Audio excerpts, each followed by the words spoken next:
Hello. All right. So, Jack's West,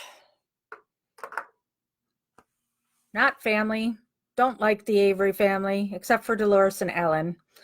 Um, and I just run Stephen Avery Project and MAM Gossip. I already went live for freaking 4 hours on Stephen Avery Project, where I read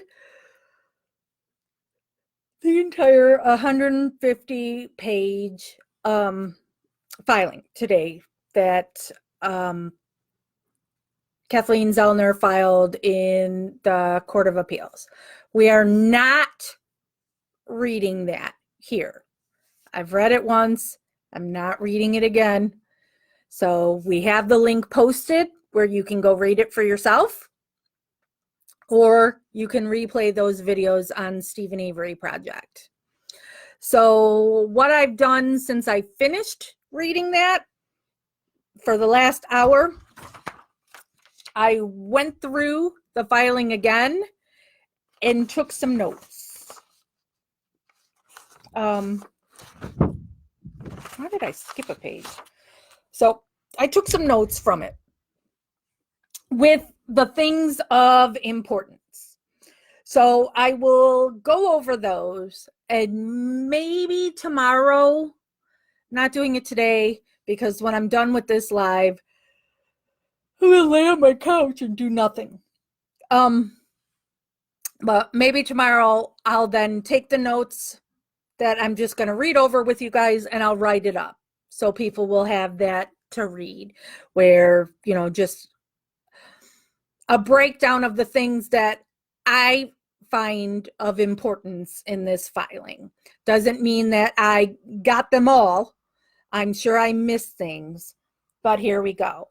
The first thing that I wrote down was she's got in there the state's timeline. And I thought that was kind of interesting.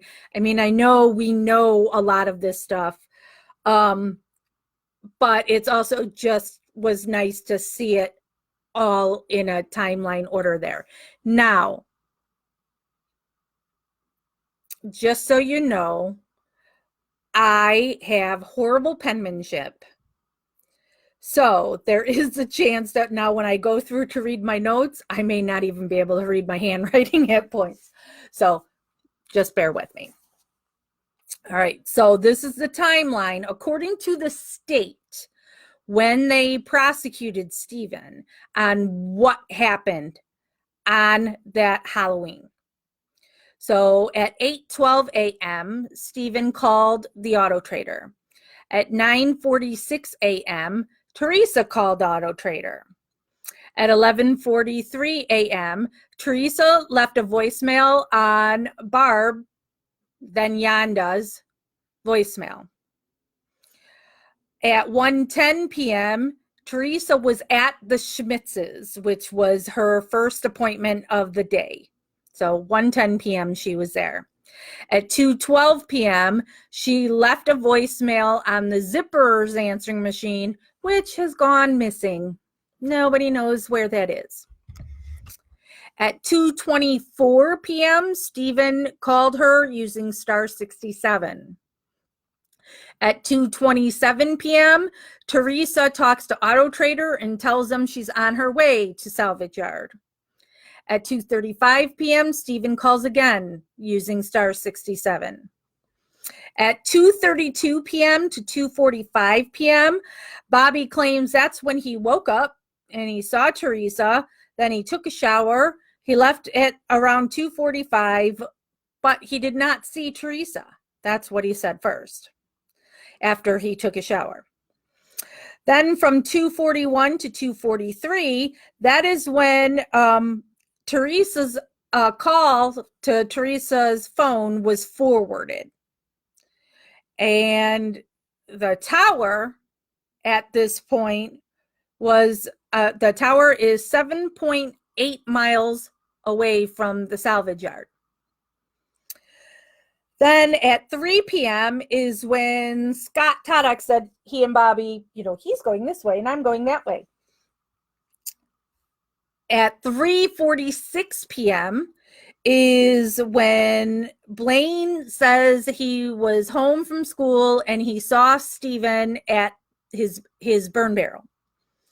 At 4:35 p.m., that is when Stephen called Teresa from his landline, and the state claims that he was making an alibi call. Then at 4:45 p.m., that's when Robert Fabian, Earl's friend, said that he saw a fire in Stephen's burn barrel. Then we jump to 7:30 to 7:45 p.m. That's when Scott Taddock said that he saw the big fire behind the garage. At 11 p.m., Blaine said he came home for trick-or-treating and he saw Stephen staring at a fire.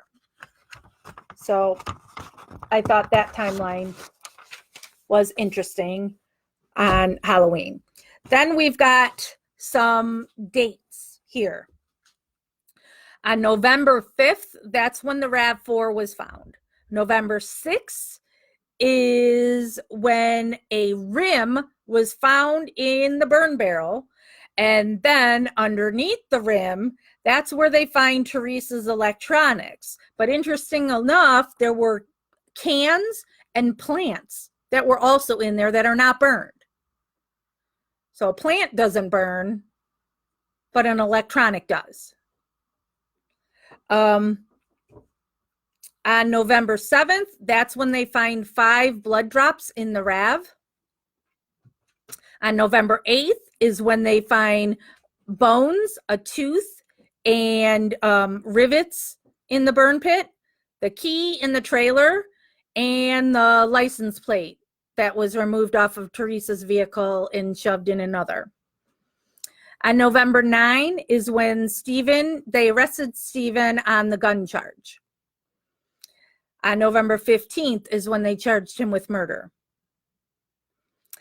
Then it goes to March 1st and 2nd, 2006. That's when they found the bullets in the garage.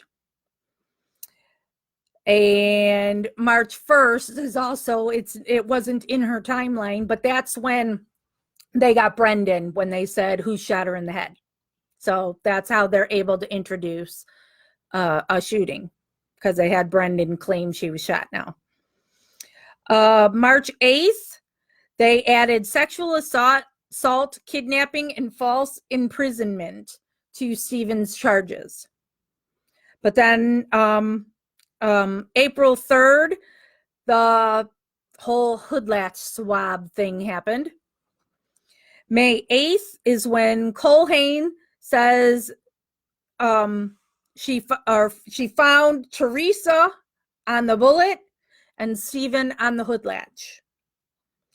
June 15th is when the state tried to add 9 other acts of violence in Stephen's trial, and talking about, like the cat and, all these unsubstantiated things.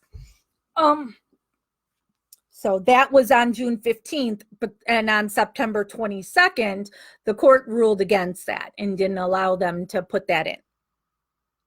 On February 2nd, 2007, the state dropped the sexual assault and kidnapping charge against Stephen. September 18th, 2017, Kathleen, that's when she met with the state attorneys, and that's when they discussed that all of these things were going to be made available to the defense for her to do her own testing on. She wanted the RAV4, battery cables, the bar under the driver's seat, the hood latch, and the interior hood release, as well as the license plates that had been found in the other vehicle, a lug wrench, and the pelvic bones, also known as 8675. So they had that meeting on September 18th, 2017, and they told her that she could have all these things for testing. All right. Now we got I've just got miscellaneous notes. And also, just so you know, I'm not reading any of your stuff right now. I won't be going to that until I'm done with all of my notes, and then we can discuss. There was male DNA found on Teresa's plates that had been put in the other vehicle that was by Chuck's house, but they know it's not Stephen's DNA, but then they didn't really look into it. So we don't care. We know there's male DNA in there, but we don't care whose it is because it's not Stephen's. She says there's 6 different Brady violations. So first you have Kevin Ramlow. So he's the one that saw the RAV4 by the dam on both November 3rd and the 4th. And he saw Colborn at the Cenex station on the 4th and told him about the car. Then after he had seen Making a Murderer years later, he texted Scott Tadek on both December 12th and December 19th and said, hey, that Colborn guy is the guy that I told that I had seen the car. And he also knew it was the car because when you walked into the Cenex station, there was the missing poster for Teresa that had the car on there. So, he texted Scott Tadek, who did nothing with it, and he told Andy Colborn, who did nothing with it, allegedly. Next one is Jason Radan, who owns the quarry right behind the salvage yard and also the deer camp that's at the Cuss Road cul-de-sac. And he says that Department of Justice agents told him that the RAV4 drove through his deer camp from Cuss Road through the field, through the quarry, and was parked at the salvage yard. So all this where Sweaty Sweat tries to claim there's no way that the RAV4 could have gone through that way because there was a berm. Well, here's agents telling Radant that the car drove through his property to go park at the salvage yard. So if it's Stephen, why is he going to drive all the way around to go put the car on his own property? All right. Next one is the flyover video. So Wendy Baldwin, that horrible witch who you hear in Making a Murderer Part 1, where she's like, should we get his shoes in case there's other unsolved crimes? And then she laughs that he's not going to be able to make the Innocence Project dinner, even though this is, you have nothing to say the guy's guilty, but she's immediately jumping on that. So she was one of the ones in this flyover. The flyover was on November 4th. It lasted 4 hours, but there's only 3 minutes of that recorded. There's only 3 minutes of that footage. So that's just going to show again, shady, shady, shady. And you've got the RAV4 wasn't there at that time, and you can't show them the flyover now and show that the RAV4 was not there. And I don't know if they would even see that if it would be in that flyover that it was at the dam, because the dam's not far from the salvage yard. Next Brady violation is the zipper's voicemail.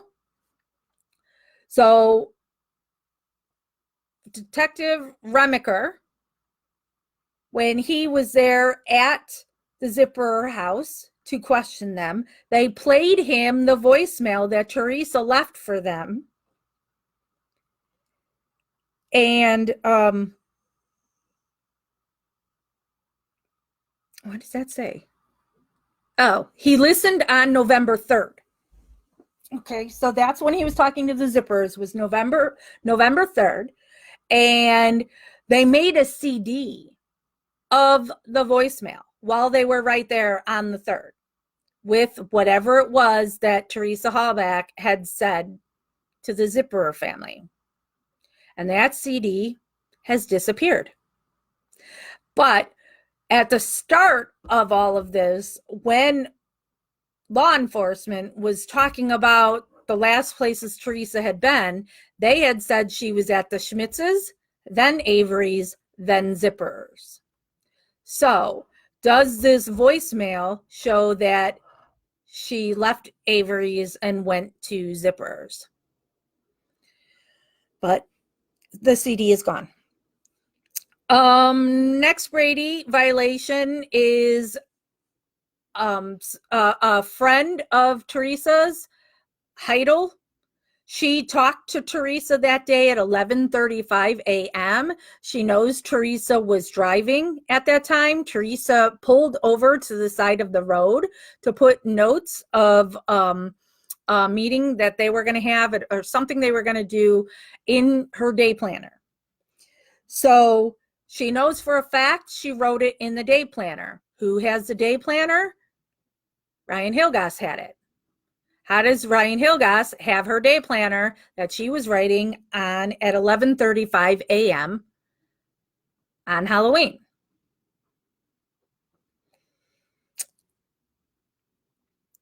And then the last one is the Bobby Dassey CD. So the computer that Barb and Carla and all the lovely people like to try and put the blame of everybody else was on that computer but Bobby, even though all the times that computer was used when these things were looked for on the computer, Bobby was the only one home and the only one that had access to it.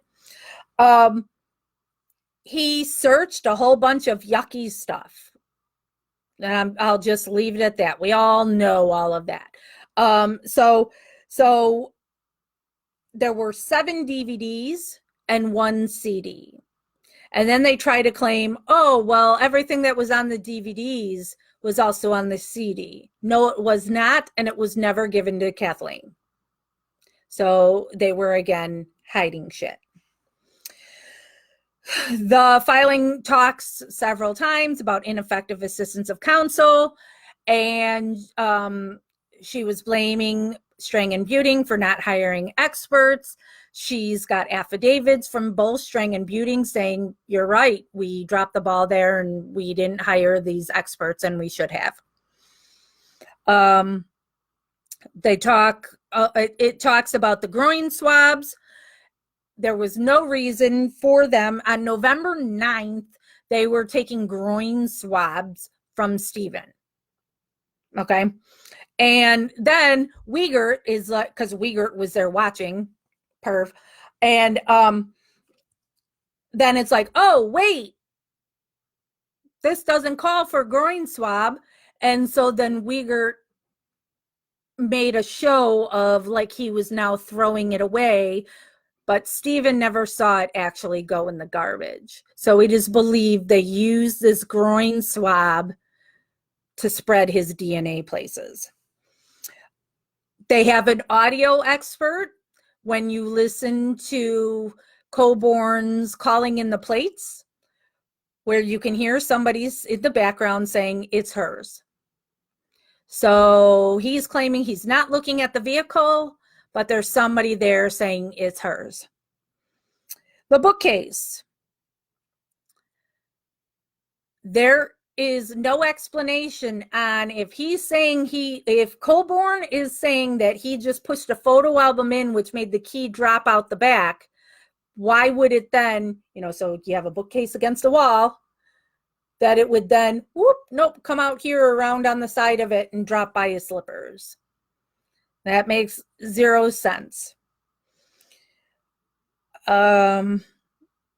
Bobby Dassey, when he was on the stand, now he changed his story to say that he saw Teresa walking to Stephen's trailer. When they originally questioned him, he said he left and didn't see anything, but now he's saying he saw her walking towards Stephen's trailer. Brian Dassey, the oldest Dassey boy, said Bobby Dassey told him he saw Teresa leave. So which one is it? I didn't see her at all. I saw her walking to the trailer. I saw her leave.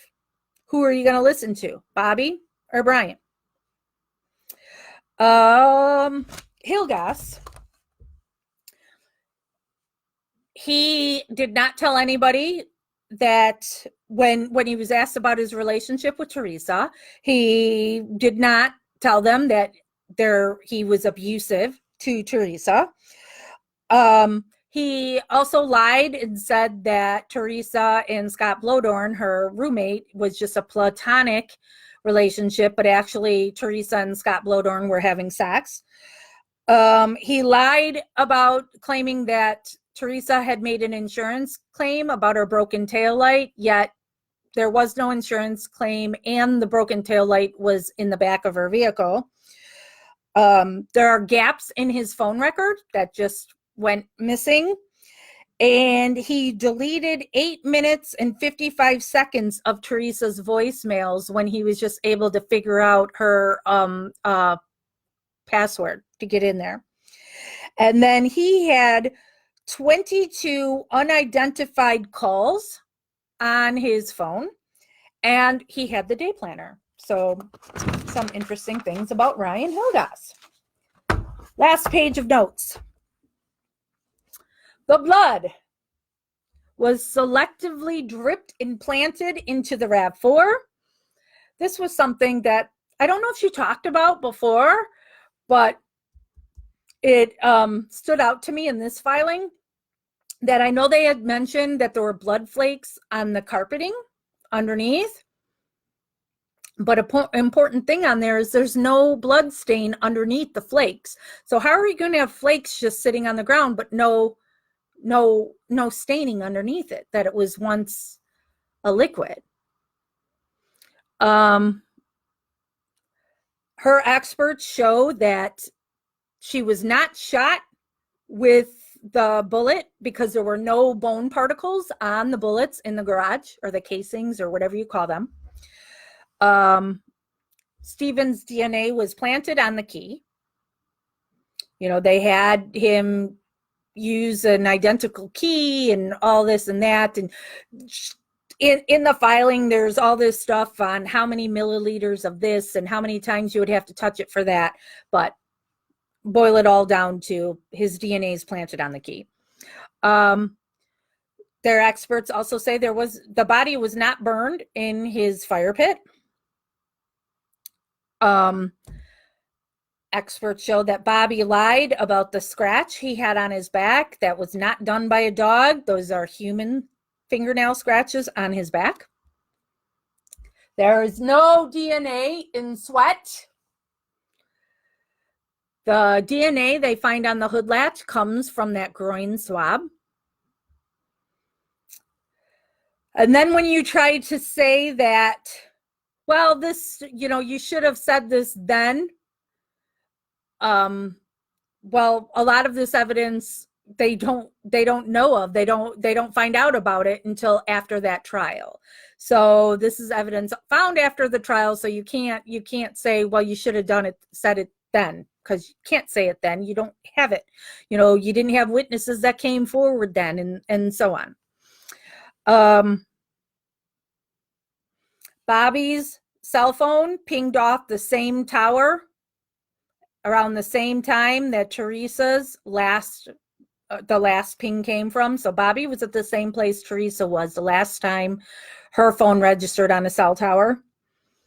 Bobby was the only one home for computer that was, and he claimed he was sleeping from this time to that time. She's got in the filing all these different times that the computer had been accessed, that are like 5 minutes apart and all this stuff.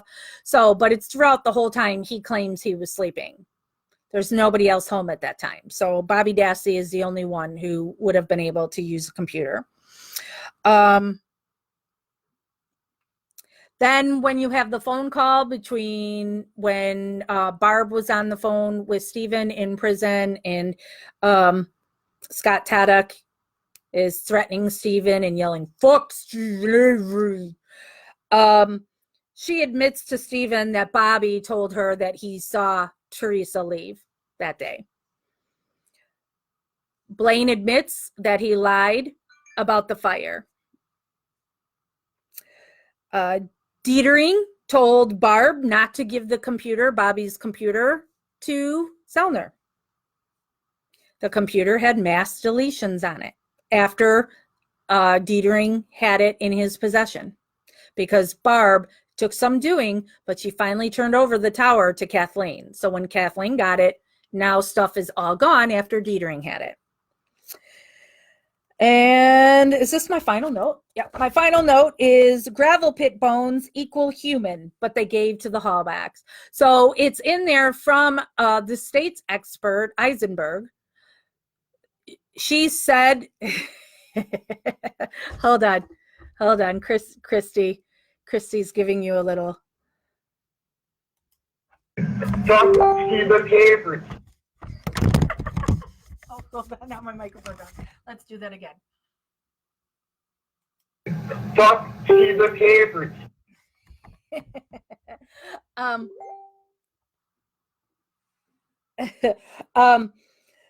So the gravel pit bones, we've been through this a million times. That sweaty sweat said, these aren't the bones you're looking for. These aren't human bones. We're not going to spend 20 seconds talking about these bones. Well, Eisenberg in the original trial says 8675 is human. And then they gave those bones to the Hallback family. But your theory is saying that Stephen never left the salvage yard. So why are the gravel pit bones, not the quarry, because now remember, the quarry is what's right behind the salvage yard. The gravel pit is even farther away. And the gravel pit is owned by Manitowoc, while the quarry is owned by the Redon family. So these bones are way far away. So that is it from my notes of the things that stand out. We knew this filing because this is at a new court. So it was just going to be going over all things that we have heard before. But it is still, I don't know how anybody can see all this and go, oh, he's guilty. It's all right here. All of it is right here. So this is just ridiculous to me. And, it's not even getting into the whole Brendan, coercion and all of that. They have absolutely nothing on Stephen. Anything that they have that they claim ties Stephen to it can all be debunked. Planted. The RAV4 was not on the Avery salvage property. People saw it elsewhere. People saw it being driven onto the salvage yard. Even law enforcement claims that it went through Redon's property to get there. Ryan Hilgas, shady. Bobby Dassey, lies.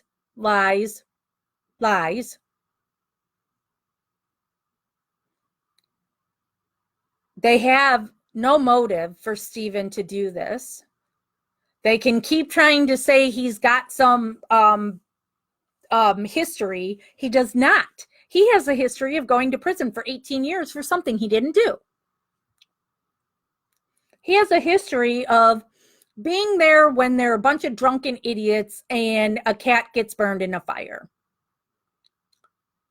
That Stephen didn't do. But yes, Stephen was a part of it, and it's not cool. And I'm not going to make excuses for that. That's fucking bullshit to burn a cat. I don't like it at all. You have accusations that Stephen was, so like Jody will claim he was this, that, and the other. Consider the source. Jody. They'll talk about what he allegedly did to his wife. Well, read the letters and see what she also said to him. So just seeing him, and remember his IQ his mentality. He says stupid shit. So yes, he had said to her when she's talking about keeping their kids from him, I'll kill you. And he says stupid shit. He's not a smart guy, but that doesn't mean he's killed anybody.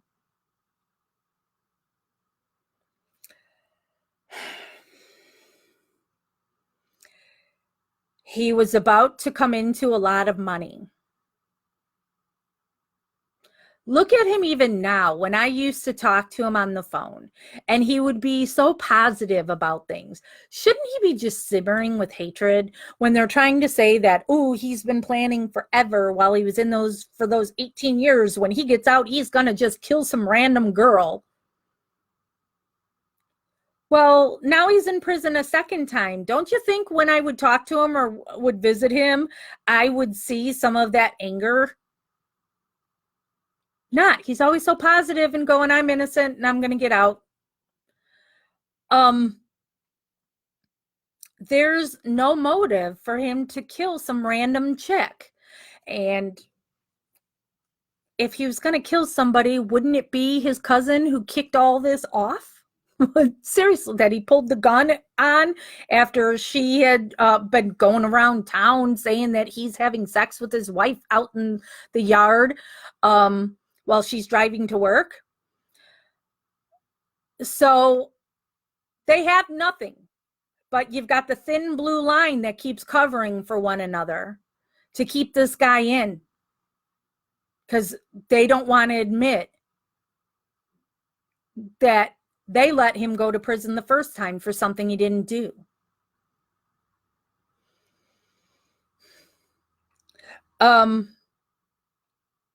There's so much in this filing. Like I said, we've heard it before.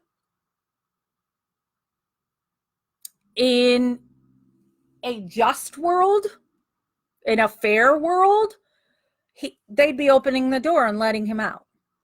But our system is horrible. And it says nothing to his innocence or guilt, or on Kathleen Zellner's ability to free somebody if this gets denied. Because as I said, our system is stupid and just infuriates me. So I will, like I said, I'll write this up maybe tomorrow if I have time. So you can also have it in writing, just the little points of this. Now I'll put those to the side. I'll scroll through your comments. We'll go through with what comments I can see right now. And then when I get to where there's no more questions or comments, then I will end this and lay my fat ass on my couch. Chad said, when did Stephen leave to go to the cabin? I don't remember when he went to Crivets. I just know if you're waiting to crush a car and you have to wait till everybody's gone to get the opportunity to do it, wouldn't he not go to Crivets and go and when all the family's gone, then he'd crush the car in peace because they're all gone? But no, he went to Crivets. And it was said that's where he cut his finger. He was doing, and now Christy tells me Saturday, 5 a.m. is when he went to Crivets. He was working on a roof up in Crivets, and that's what cut his finger. Greg Smith says, why didn't Stephen Avery's lawyer catch all this during the trial? What's his excuse? Well, what people would say is they were just outmanned and outfunded. They did not have the amount of people to help them look at all of this. They did not have the money to pay for experts. Kathleen has had the benefit of making a murderer, and all the internet sleuths who have been looking things up in the meantime. So and she has lots and lots of money to throw at this case. So I think that was Buting and Strang's downfall. Ricky says she left the Averys, then persuaded up Cuss Road. That's where her life. Oh, and it just scrolled and I couldn't get the rest of it. I'm sorry. Woo, you people are commenting fast and furious, and it's booting this stuff up faster than I can read it. Cherry says, oh yeah, those scratches he said from a puppy. Right. People replying to each other. Ricky says, Buting and Strang did not have much time. What time they did have, I believe that put their lives into the case. I think so. But mistakes were made. Cherry says, Brad said Barb wanted it wiped too, right? Yeah. But who knows where Brad is in all of this, because he hates them, he loves them. He hates them, he loves them. But Brad has told Kathleen that Barb reached out to him wanting that computer wiped and asking him about it. Christy says, I love that. I don't know what. I'm out of order on here. Michelle says, I wonder what Barb is thinking now, as her precious Bobby is being implicated as the possible murderer of Teresa Halbach. She has to know the truth. Well, people have been saying Bobby for a few years now, and it hasn't changed a damn thing. And that's what they do in their group too. They won't allow anybody to talk negative about Bobby. And I call bullshit on that. By not allowing people to question Bobby's part in all of this, you're helping keep Brendan in prison. I don't know why anybody would support Barb.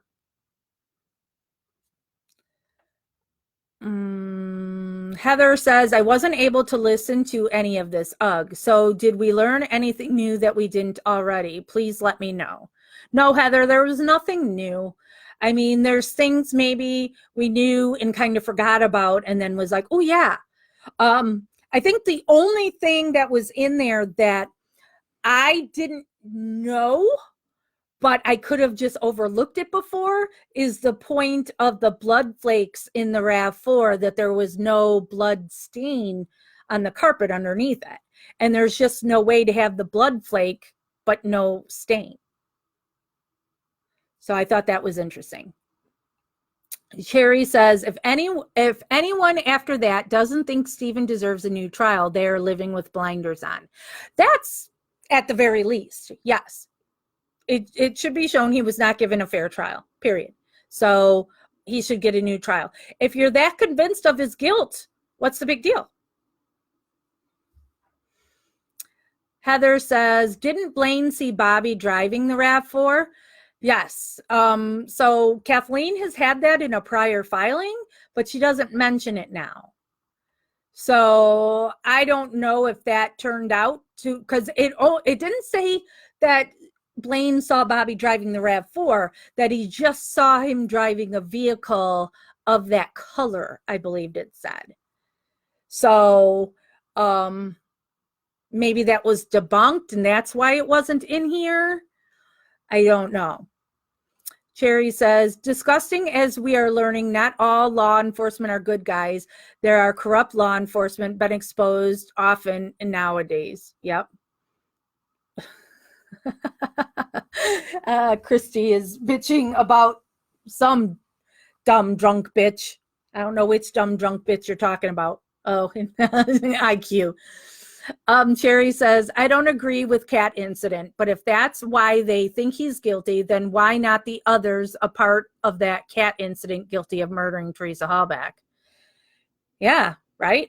Brendan's dad, Peter Dassey, was there. Louise said, how is Carla's related? Who's her parents? Carla's dad is Earl Avery. Jody was the drunk, dumb bitch Christy was referring to. She just told me. So Carla's father is Earl Avery. So Stephen is her uncle. Brendan is her cousin. Christy says, if stupid equaled killer, then damn, we would have a lot more killers walking around. Right. I mean, and I know people go to a sign of like a serial killer as if they're going to hurt animals, so that's your gateway. You kill animals and then you kill people. But, oh, did I say the wrong person was her dad?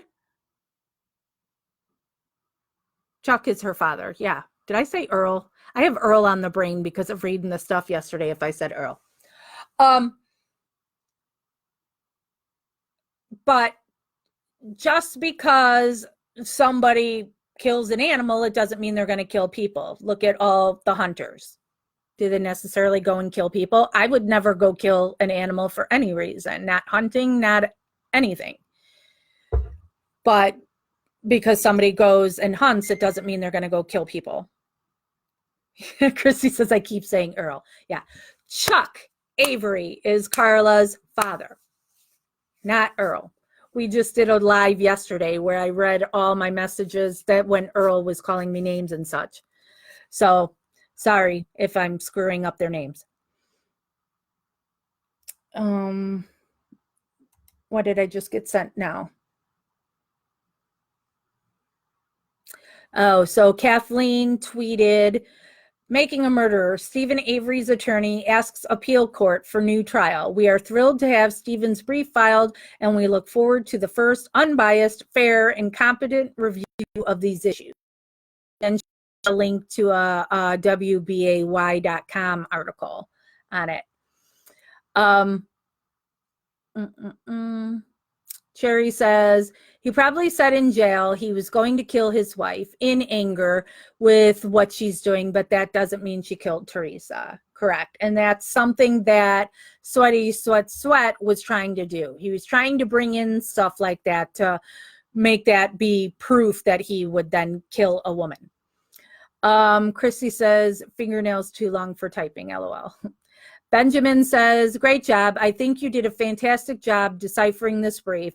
Also, as well as for your analogy and opinions, much appreciated. Thank you, Benjamin. Scott says, the system is so fucking broke. Yeah. Mary says, Jody was happy to support and hold his hand when he was going to get millions. Right? Yeah. So, she wants to claim all this abuse from Stephen, but she was all happy to be there. Even now, Stephen is in jail. They took custody of him, and now she was out of jail, and she didn't go anywhere. She was still there. But he has no control over you now, right? He's in jail. You're free. You're safe. Yep, she's a dumb bitch. Natasha says, what was the point about a juror who should not have been present? I missed most of that. Okay. Carl Wardman. Oh, I always forget I can't post pictures in a live. So if you Google Stephen Avery, Google image, there's one image of him coming out of the courthouse. I don't know if he's just handcuffed or he's got those muffs on his hand. And he's got a female on one side of him and a male on the other. Two sheriffs that are escorting him. The male, so he's a Manitowoc County Sheriff deputy, is Carl Wardman's son. You can also Google Carl Wardman, Manitowoc County Sheriff's Department, and you'll see a picture of him getting out of a Manitowoc County Sheriff's community service vehicle. He was a community service officer for Manitowoc County Sheriff's Department. So it's him and another man, so they're getting out of the doors and posing for that picture. So that's Carl Wardman, who is affiliated with Manitowoc County Sheriff's Department twofold. Yep, that's the one, Christy. So how is this guy, Carl Wardman, on the jury? And it is known from hearing from jurors that man from the get-go was saying Stephen is guilty. And he was a dick in there, and he was intimidating the other jurors. Natalia says, what do you think happened? I think that Bobby Dassey and Scott Tadek did whatever they did to Teresa Halbach. Since I do not believe there's any concrete evidence of anything that happened to Teresa, I am not going to speculate on what they did to her. But I just think everything shows that Bobby and Scott did something to Teresa, and she's never been heard from again. And I believe that Michael Halbach, Ryan Hilgas, and Scott Blodorn helped the cops plant the RAV4, because that the cops explained to them that whoopsie, we accidentally put Stephen in prison for 18 years for something he didn't do, and he's now suing us, and he's going to absolutely then get away with this. So we have to have concrete proof that he did it. And so they helped because they thought Stephen was guilty. Diana says, do we know what judge will be reviewing this? No, I do not know. I don't know if that's known, but I do not know. Anne says, I think Stephen went up there on the, and I think maybe he accidentally hit enter. Julie says he left for Crivets evening of the 4th of November. Cherry says, anyone hear from Brad? Wonder what he thinks of his other brother being implicated. Brad's a wackadoo. He keeps messaging me, wanting me to promote some radio thing he's doing. He's weird. And he's somebody that is out for his own fame and whatnot. And now he's all buddy with the family who all hated him previously. But you do that you have to kiss up to the family so you can be in their good graces and get some kind of fame. So Brad's really had nothing to do with his brothers. They weren't raised together. Brad's really a non-entity other than him saying that Barb asked him to wipe her computer. Christy says, I had her ask him that last year. Oh, I don't know what that's referring to. Sorry. Amy says, I feel guilty getting frustrated with this taking so long, so I can't imagine how Stephen keeps sane. I have no idea because he stays, well, I haven't talked to him in a while now, mind you, but he always stays so positive, like he's getting out right around the corner. But maybe, and this isn't a dig, but maybe this is the difference in having a low IQ. Kim says, did she mention the coroner that wasn't allowed to come? No mention of the coroner this time.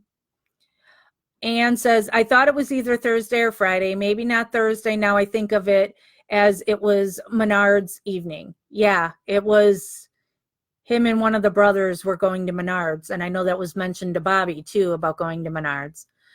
Gabby says, it's clear that Bobby did Scott help and Ryan move the car and everything is planted. People replying. Heather says, will Kratz be prosecuted during retrial when granted? No, he's not allowed to be a lawyer anymore. So he'll be spouting off places thinking he's important, but he can't practice law any longer, Heather. Wah, wah. Cherry says, does Blaine have anything to do with Bobby? I don't really think so. I mean, Bobby has really kind of disappeared. You know, he left social media and, you know, that all stays silent. But they all didn't really talk to each other much anyway. They would just like see each other on holidays. And a lot of that too is because Brian and Blaine do not like Scott. Greg says, I just want to say, I think you're an awesome lady. You have a good heart, had a good soul. You're trying to help this innocent man get free. That's a beautiful thing you're doing. We need more people like you. Well, thank you, Greg. Denise says, I wasn't aware that Bobby had files on his computer labeled with Teresa's name and DNA, unless I misunderstood you earlier. No, he absolutely did. So they just kind of, forget about that. But no, he was looking up Teresa and DNA and keeping files on that computer of it. He was also looking at RAV and DNA, and yeah. Hi, Carla. Amy says, those type of people usually hurt animals for their own satisfaction, not to impress others. Good point. Julie says, Earl on the brain. Oh my God, get your tetanus shot immediately. We'll wait. And Heather says, you're so cycle. Oh my God, that was so funny. Michelle says, do you think Bobby will run? Well, no, because he keeps getting away with it. Zellner files these things and it should be a slam dunk, and then it gets denied. So, people have talked about that for years now. Will he run or will he kill himself? I'm not so sure. Julia says, did they know her before this? Did they know who before this? You'll have to tell me who you're referring to, because your comments get on here at a different part of when I actually get to it. And I have a pea brain, so I don't remember what I just said one sentence ago. Nathan said, how long does the appellate court have to respond now? I don't know. I'm always really bad at remembering this stuff, but the state gets to respond first. I believe that's the way it always is. So the state responds, then the court responds. So, and there's the constant 30 days, 60 days, 90 days, Oh, sorry, hold on. My son's getting on an airplane.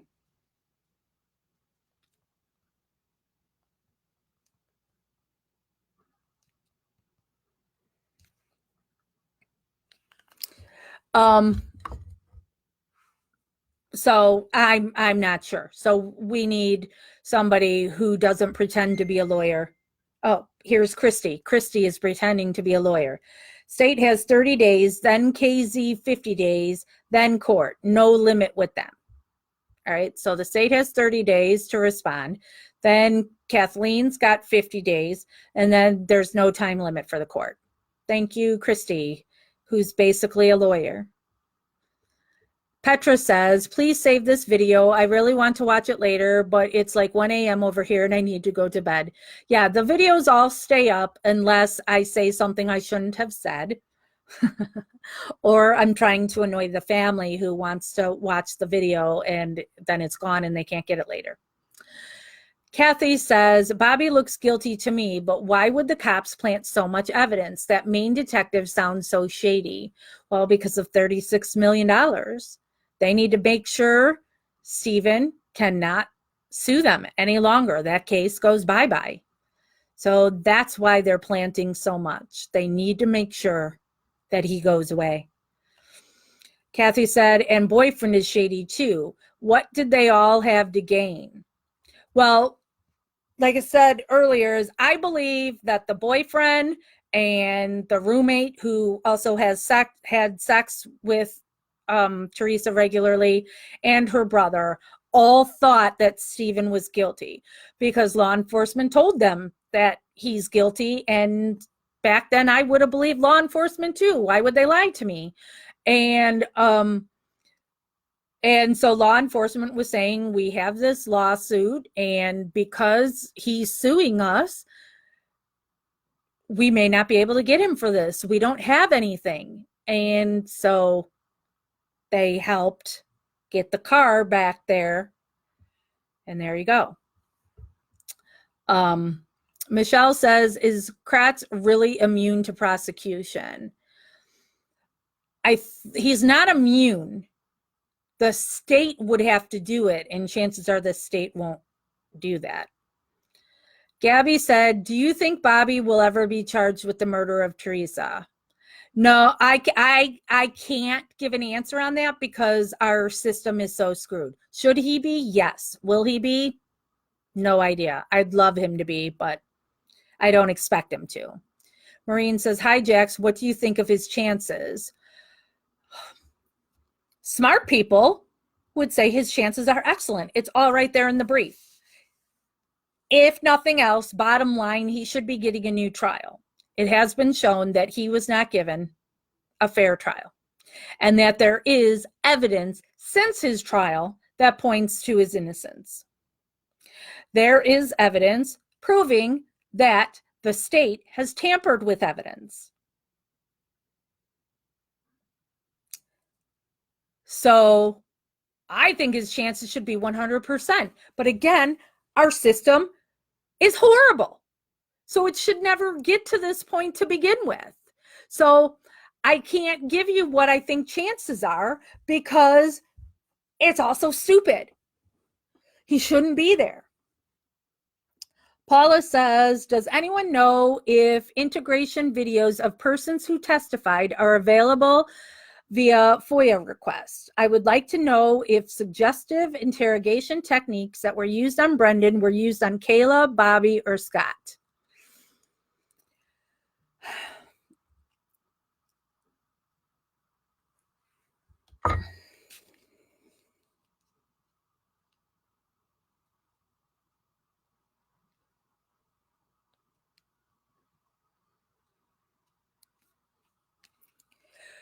When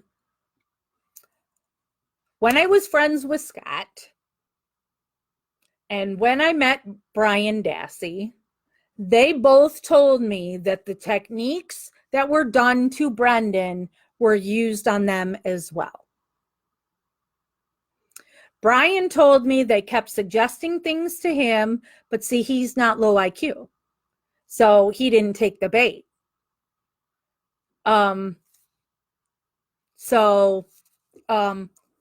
In Kayla's case, Kayla went to them. Kayla made up a story and went to other people because she wanted attention.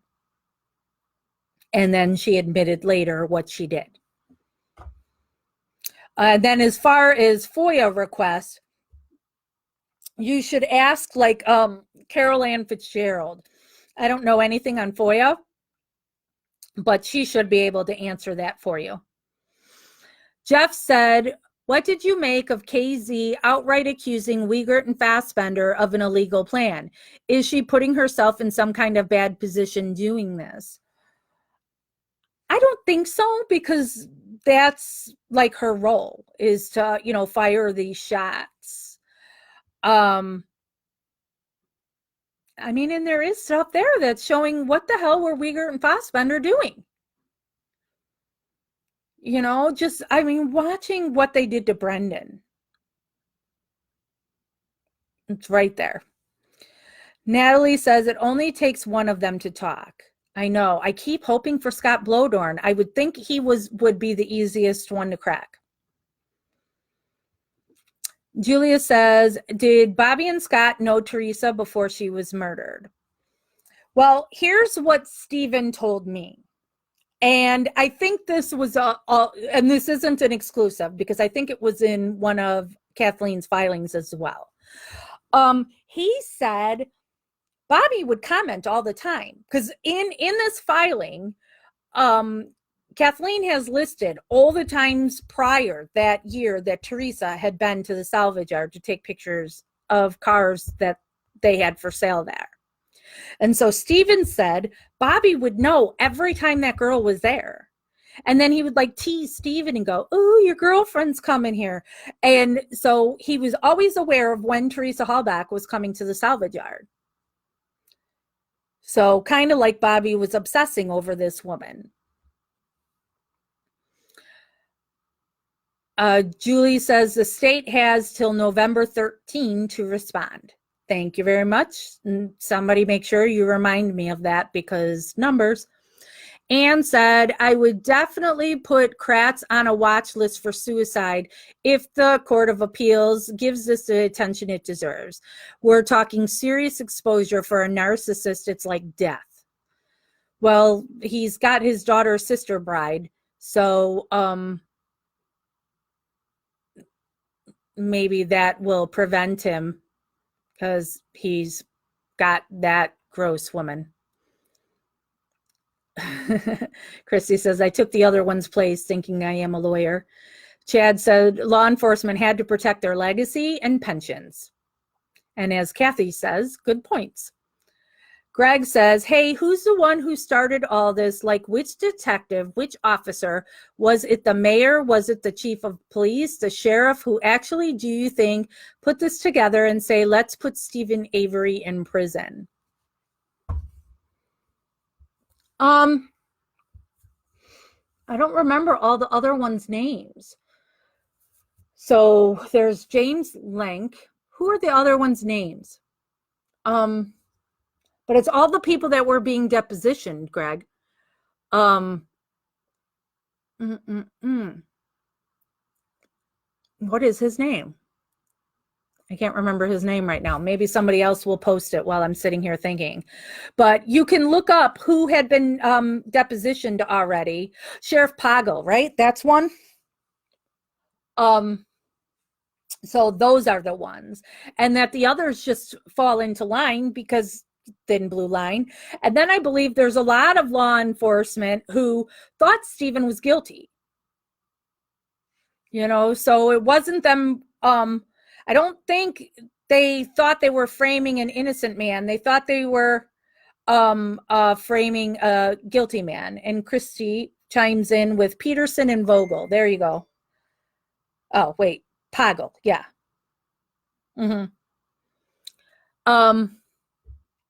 Let me scroll. Ragnhilder says, it's so weird Ryan had her day planner, and how that was ignored is beyond my understanding, right? Isn't that like, well, it's not literally a smoking gun, but she's writing in that day planner at 11:30 on Halloween. How does he have it?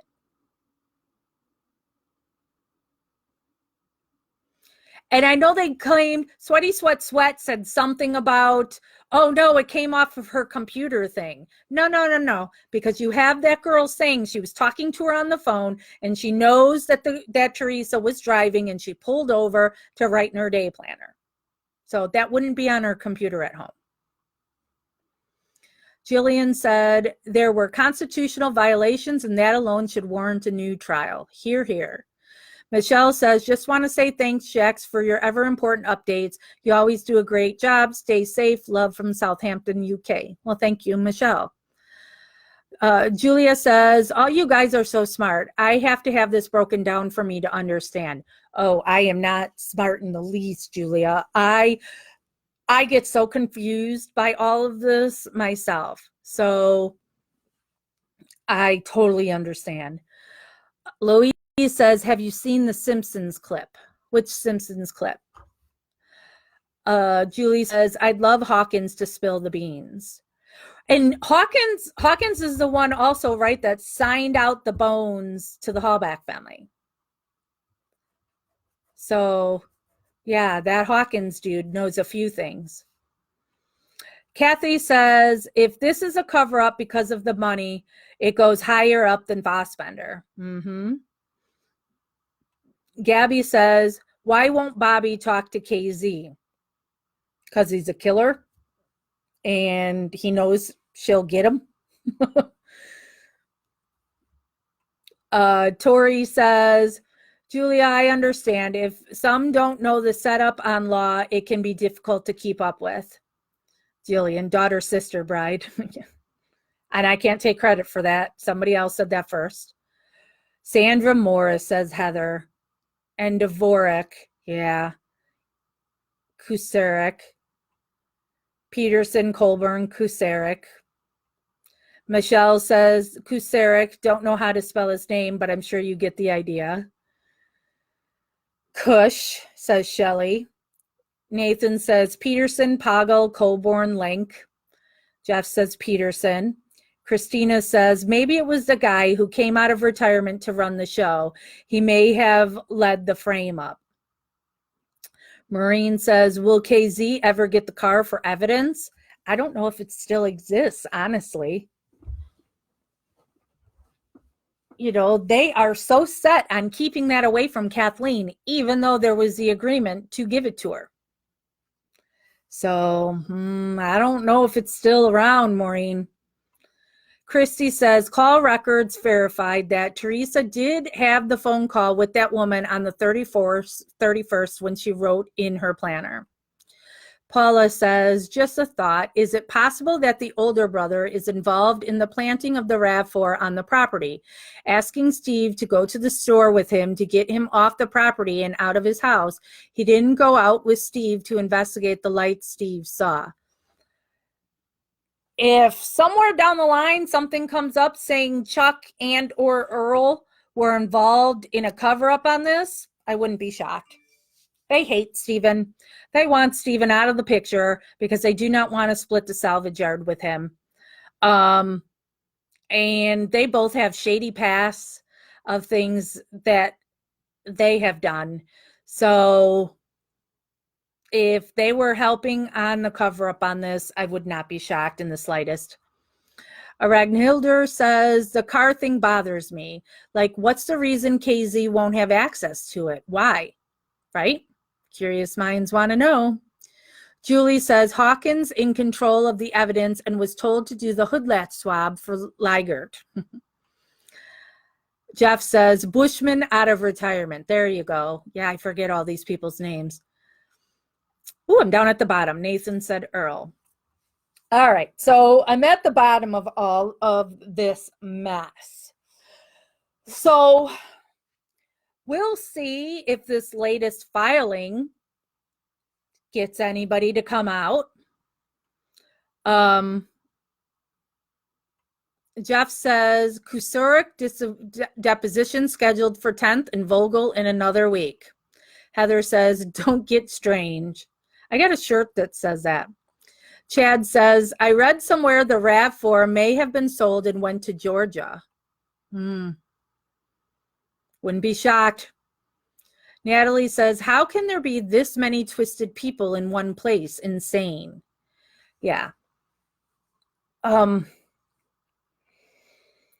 But Kathleen says she's not going to quit. You know, she'll keep on keeping on. You know, she'll take this case as far, you know, until she can't anymore. You know, because eventually you exhaust everything unless new evidence comes up. Maureen says, will the coroner be called? Probably not. Or, I mean, I don't know. Oh, flash on my TV screen. Dawn says, thanks for reading. I truly appreciated listening rather than reading myself.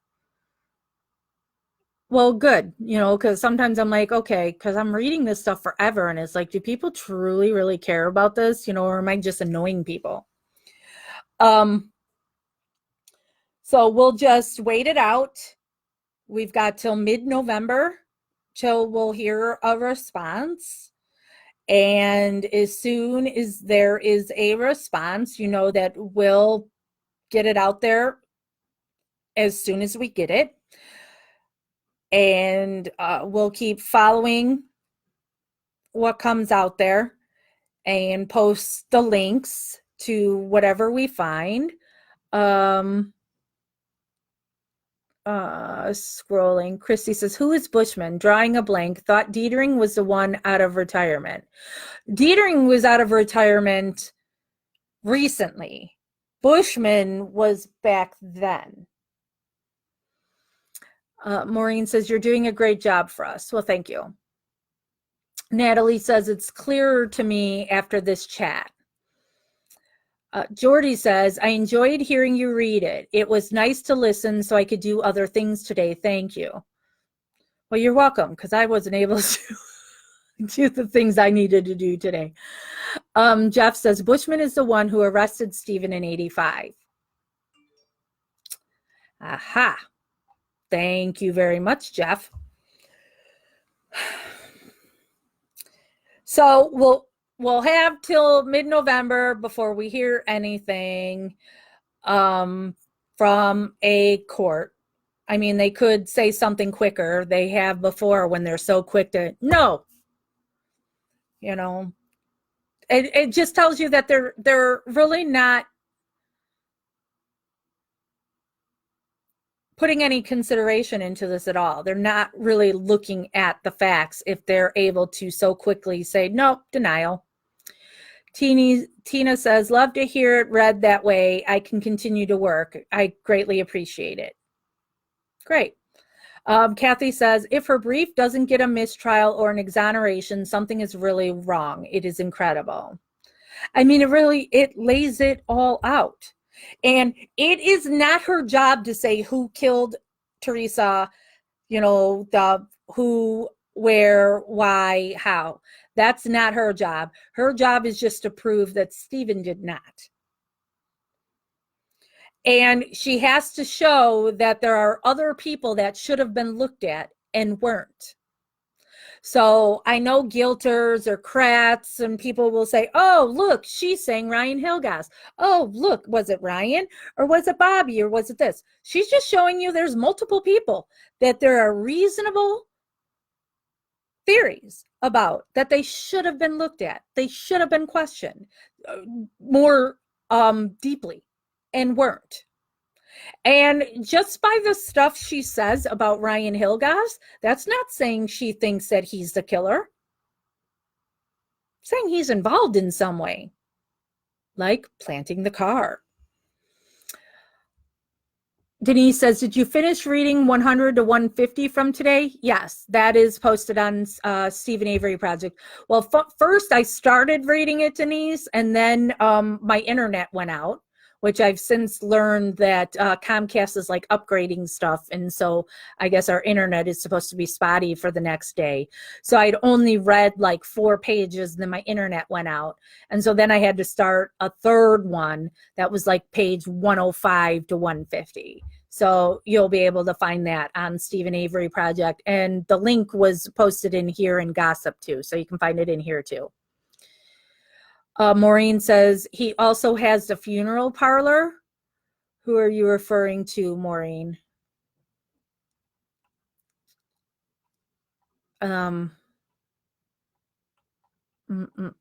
People replying to each other. Tina says, would love to be a fly on the wall at Barb's house.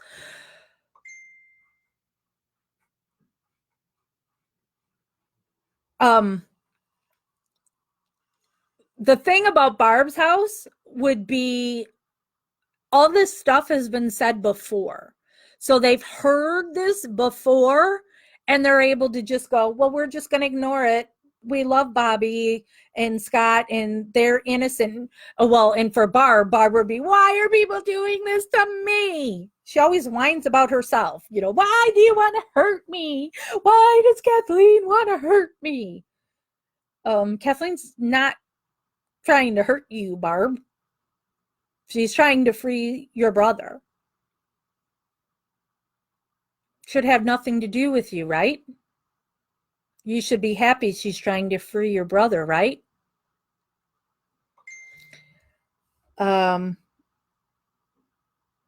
Ragnhilder says, if it's denied, then what's left? Christy, what's left? I don't know the the process. I get so confused on it all. So I don't know. There's the Wisconsin Supreme and the US Supreme Court. Hold on. Where's my, there it is.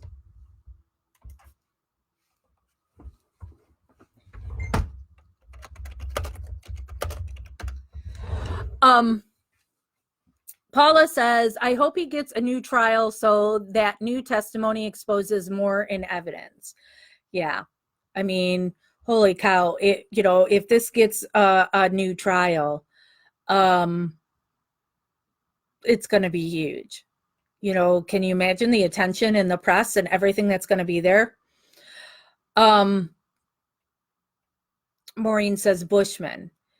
Yeah, see, that's another thing I forget, Maureen, because it's all so weird of, yeah, somebody owned a funeral home and then somebody owns like the competing salvage yard, and everything's so incestuous there where everybody who's related to somebody else and all this, it's weird. Paula says, or have his conviction vacated because most of the evidence is gone or missing. From your lips. Julia says, I wish they didn't have to say evidence was planted because I think that's the reason he's not getting a new trial. State doesn't like to admit to being dirty. I wonder if there is another case that has been overturned because of evidence being planted. However, they have enough evidence saying he's not guilty, hence the day planned and Icky Bobby's inconsistent testimony. Yeah, I'm sure that is a tough one, that nobody wants to jump on board this when you're saying that law enforcement planted shit. Yeah, that's an excellent point. Nathan says the Herman family. My God, all these names. I can't keep them all straight. Michelle says, okay, before I bid you all good night, just one more thing. Do you think Barb is rubbing her hands together and thinking about all the money Brendan will get when he's released? Oh, absolutely. She's already spent it. She's already spent the money that came in earlier when Making a Murderer first came out. Kathy says, when this is over and he is freed, that city can't pay him enough. Oh, yeah. I mean, how do you put, I'm not doing the math of the 2 times that he's been in prison. How do you repay somebody for all those years you stole from him? That you took away his wife, you took away his kids, which has then made it so he doesn't have relationships with his grandkids. You've taken away all these years with his parents who are getting older and older and declining in health. How do you put a number amount on that? How do you stole his life? Natalie is praying for a new trial. Julie said, what was the court Brendan went in front of with 3 judges and then in front of 7? That's the 7th Circuit here in Chicago. So when you go before the 7th Circuit, you get the 3 judges that are pulled at random. And then if you don't get the answer you want, the ruling you want, you call for an en banc, which is then all the judges. So yeah, that was here in Chicago, and I went to both of those. Tina says, can you imagine the fun we can have with KK if there is a new trial? Oh, I'll torment him. If there is a trial, I'm going. And I know he'll be there because he can't not be there. And I'm just going to constantly call him Sweaty Sweat Sweat since I know it bothers his daughter, child bride. Maureen says, still no body. Nope. Pat says, if Bobby talks, I hope they don't find his bones in Stephen's burn pit. Yeah, right. Marcella says, Jack's TikTok posted an interview with Stephen that he said that another person was the last one to see Teresa, someone from Green something. Is there any place that we could get more on the bottom of it? Is it an old interview, Marcella? Because there are a couple different people who claim they saw Teresa driving. So I don't know if that's who you're referring to. And Jason says, hello from Wisconsin Dells. I love Wisconsin. I haven't been there in years. So, all right, now we're back down to the bottom again. So, Christy nagged me a little bit earlier. She says we've added a whole bunch of new people today to Gossip and that I should welcome you all. So welcome you all to MAM Gossip. For those that are new, what is MAM Gossip? Well, I started it so I could bitch about the Avery family. No lie. That's how it started, because the Avery family really are assholes to me. And so I wanted a place where I could talk about the asshole things the Avery family is doing, but I would not put it on the Stephen Avery Project. Stephen Avery Project is kept just about the case, and we're not going to get into drama. So that's what MAM Gossip is for. So this is where I'll tell you exactly how I think about things, and I will talk about how shitty that family is. But we also here will talk about other cases, because I'm an advocate for several other cases for wrongfully accused. I want to be able to talk about those cases because they deserve just as much attention as any others. And that I welcome all of you to post articles that you see of, doesn't have to be just wrongful convictions. It can be any true crime case. It's all welcomed to be talked about in here. I do not want you attacking other posters. You guys can disagree with each other, but you don't have to. You can say, I don't agree with you and here's why, but you can't say, you're a fucking idiot for thinking that way. That we have a problem with that. So don't do that. Talk to each other nicely, please. And do not bring politics into it. This is not the place for politics. I'm a very political person. I can argue with you up and down, but that's not what this is for. We are talking about these cases of injustice here. I do not want you coming into this group to say, why are you talking about this? This is for Stephen and Brendan. No, it's not. This is where we can talk about multiple things here. It is not just about Stephen's case. We have Stephen Avery Project that is just about Stephen's case. So if you don't like gossip, you don't want me swearing and bitching about people, then you're not going to want to be here. We do not allow discussion on saying that Stephen is guilty. We 100% believe in his innocence, and we're not going to debate that in here. So if you are a guilter, just bye-bye. So, and if we find out that you're somebody who is in this group to then just take information from this group to any other group to make fun or start trouble, we'll kick you out of here. But we know we can't catch you all because you're all little, there's all these little rats and trolls that have to, they hate me so much, but they have to watch everything I do. We'll never find you all. And quite frankly, we all have lives, so myself and the other moderators here. So we're not going to go so in depth and trying to figure out who the little rats are, because I got other good things to do in my life. Let me scroll. Marcella says, yes, it was before he got arrested. Natalie says, thanks. Randall said, did Stephen's parents get his money from Making a Murderer or go to attorneys or something like that? Stephen didn't get a whole lot of money from Making a Murderer Part 1.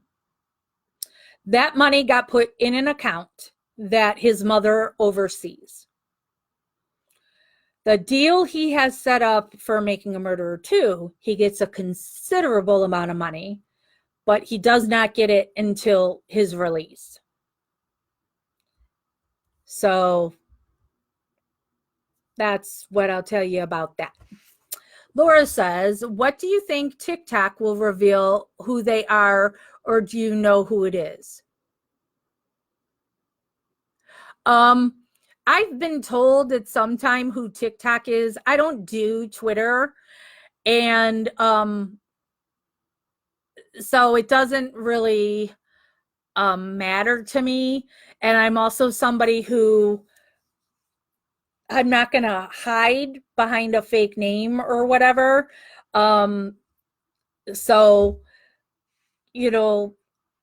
there's enough going on with these cases than to try and figure out why somebody's got a fake name on there and wants to post stuff. So, somebody, I've been told who TikTok was. I was told a long time ago, and I'm not trying to sound like an asshole, but I just don't care. So I don't even recall who that is.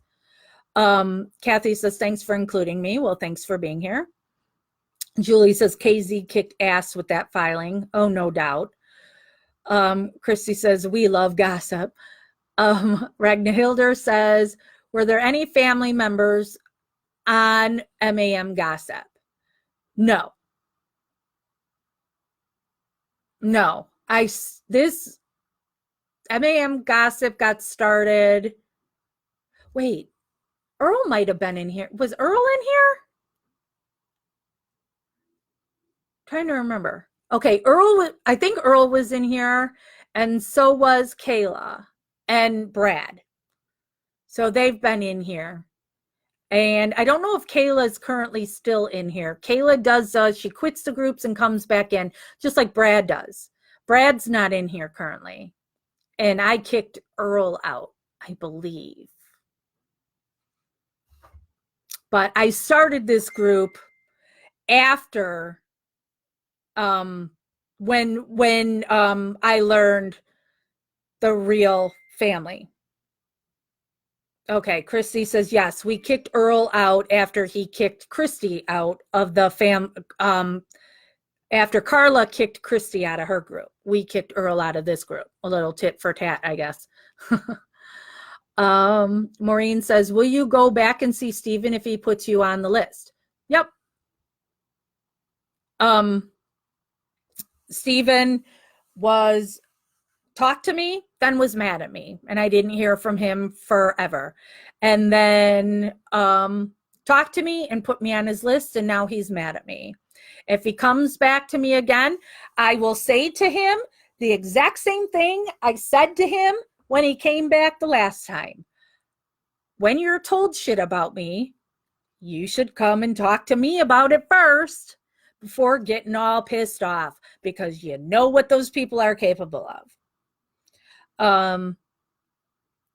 So if he put me on the list, I would go see him, but I'm not holding my breath for it, and my life doesn't revolve around it. You know, as I've said, I know he's innocent, and I'm here to support his innocence. I don't care if he likes me. I don't care if he talks to me. My life will go on.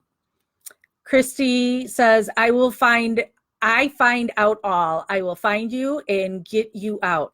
Now you're reminding me of Taken. What is his name?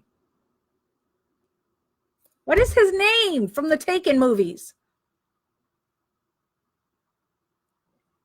Somebody tell me. And Christy says, Kayla is still in this group. Shelly says, Jax, you're Facebook famous. Oh, I know. Isn't it fabulous? Let me show you all the money I get from that. There it is. Maureen says, we love you, Jax from UK. Well, thank you very much, Maureen.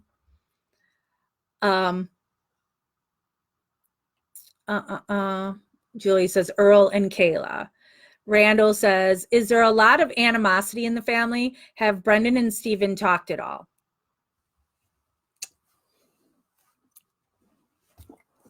Liam Neeson. There you go, Christy. Liam Neeson Taken movies. All right. You want me to spill the tea for you? Hi, Carla and Barb. No, you're not going to like what I'm about to say here.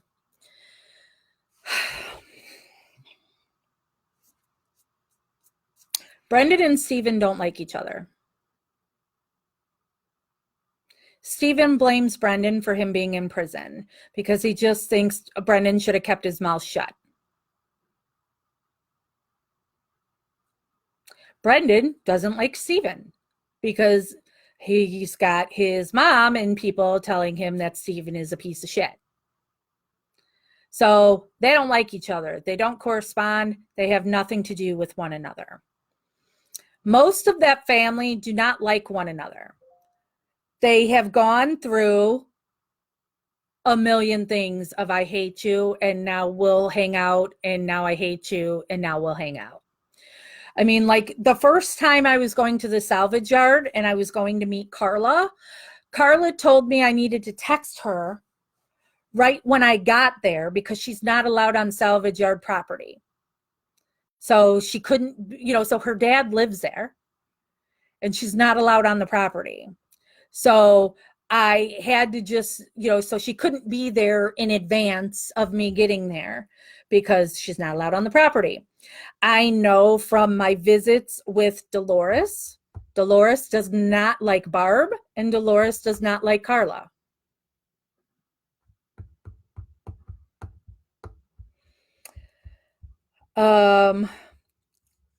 So in a nutshell, yes, there's a ton of animosity there. Carla told me a whole bunch of dirt on Barb. Barb told me a whole bunch of dirt on Carla. So Maureen says Liam Neeson. Thank you.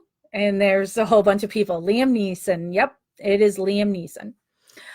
Debbie says, if vehicle was seen at Twin Rivers Bridge, how does that relate to Cuss Road? Making a Murderer 2 says Bobby took her to Cuss Road. Well, you can look through the videos on MAM Gossip because I took a field trip up to Manitowoc and I went to Cuss Road and the dam. They're both very close to one another, which also the dam, you can practically see Barb and Scott's house from the dam. But they're all very close.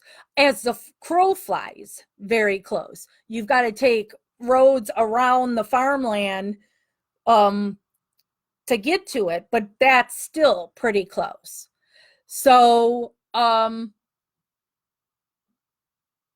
it's not far at all. So look up those videos. I've got like Cuss Road in the title, and I do plan on taking another trip up there, and we'll go.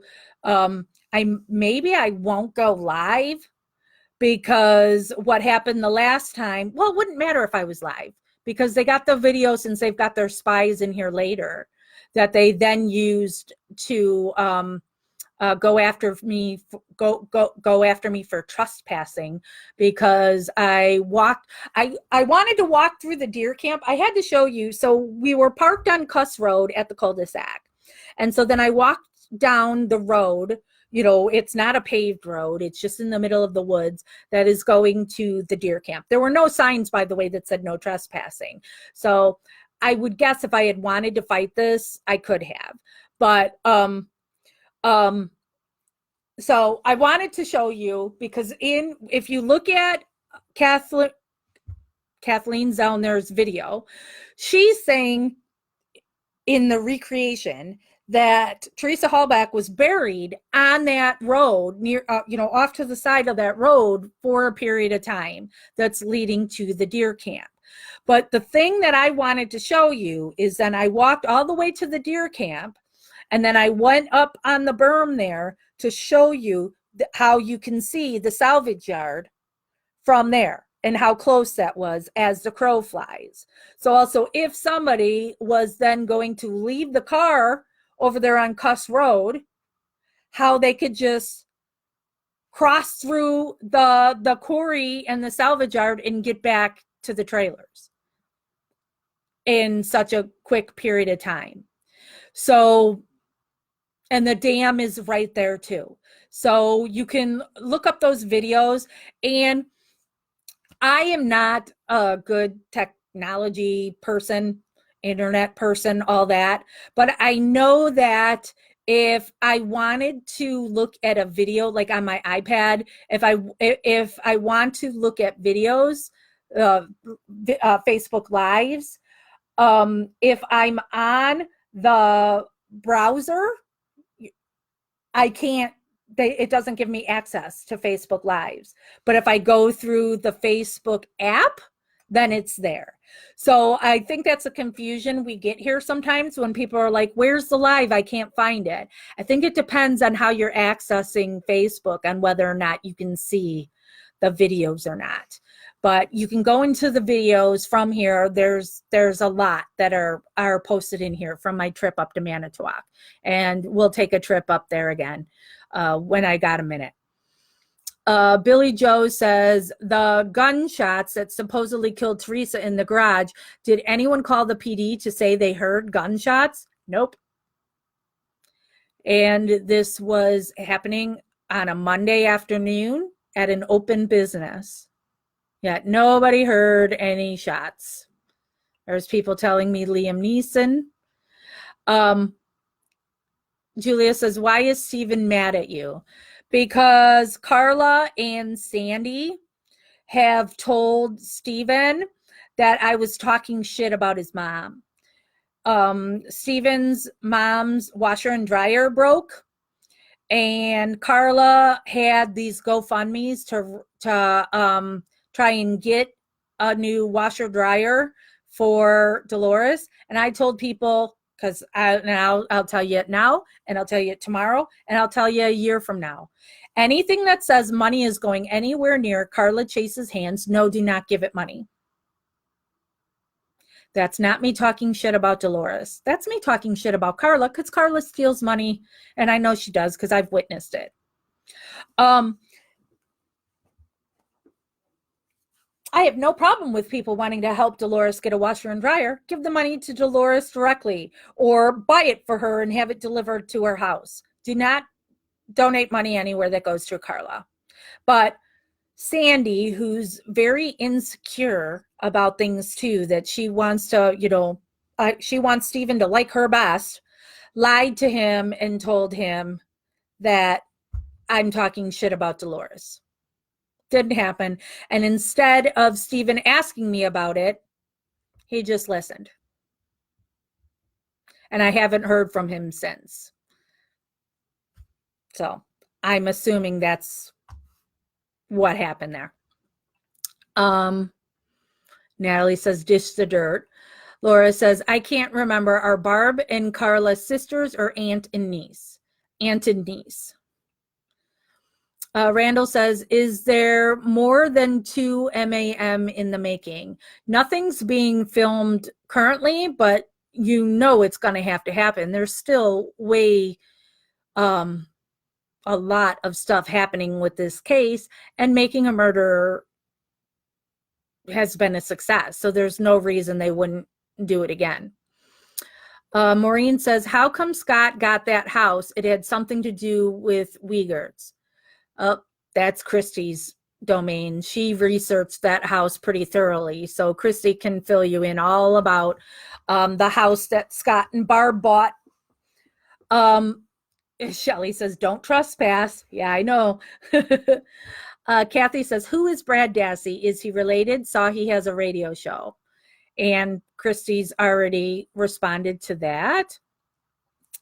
Julia says, there's a video on YouTube that suggests Teresa was killed on Cuss Road, and it points out a huge stain on the road, like a blood stain, and they were covering it up with a car. I don't know about a stain on the road. That's the first I've heard of that one, Julia. Ashley says, does Steven not realize Brendan was railroaded just like he was? Brendan's confession was exactly what they told him, forced him to say. They should be sticking together as they both got screwed over by law enforcement. Well, I think those are the little bursts of Steven getting angry. Now, because remember we're talking about how positive he is all the time? I think that's one of the things that he's like, if Brendan would have never said anything. And that's... And you also got to remember Steven's IQ. Steven's IQ is lower than Brendan's. So they should stick together, but they've got so many people in the way, in the mix of it, and lying to them. So it's hard. Sean says, where they stashed her car with Teresa in the trunk. Lily says, Julia, that would be a big nope. Shelley says, Steven and Brendan couldn't legally communicate because in prison you can't write or receive mail or calls from other prisons.